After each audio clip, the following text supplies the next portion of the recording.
முருகன் ஒரு தமிழ்க்கடவுள் அல்ல. சரியாக கேட்டீர்களா?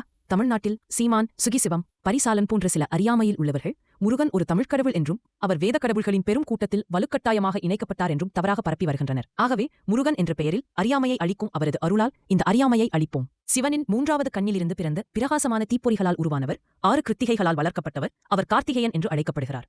6 விண்ணுலகத் தாய்மார்களின் புதல்வர். அதனால்தான் அவர் ஷண்முகன் என்றும் அழைக்கப்படுகிறார். 6 முகங்களை கொண்டவர். 6 முகங்கள், 6 நட்சத்திரங்கள். உலகெங்கிலும் உள்ள பண்டைய கலாசாரங்கள் அதே நட்சத்திர கூட்டத்தை 6 அல்லது 7 மின்னும் ஒளிகளை வானில் கண்டனர். கிரேக்கர்கள் அவற்றை 7 சகோதரிகள் என்று அழைத்தனர். ஜப்பானியர்கள் அவற்றை சுபாரு என்று அழைத்தனர், ஒற்றுமையின் சின்னம்.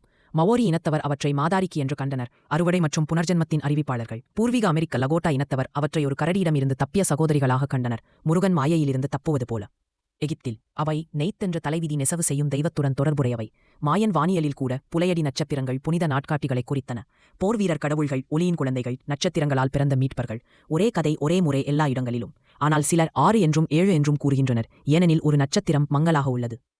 முருகன் ஒரு குறிப்பிட்ட மக்களின் கடவுள் மட்டுமல்ல, அவர் விழிப்புணர்வு மனதின் முதல் மாதிரி, உள்ளார்ந்த ஒளியின் தளபதி. மயில் வாகனத்தில் ஏறுபவர், அறியாமையை வெட்டும் வேலாயுதத்தை தாங்குபவர். ஆச்சரியமாக வாஸ்து சாஸ்திரத்தில் முருகன் 6 முக்கண சதுரமாக, ஷண்முகனாக, பருப்பொருளின் 6 முக்க வெளிப்பாடாக அல்லது சிவனாக உருவகப்படுத்தப்படுகிறார்.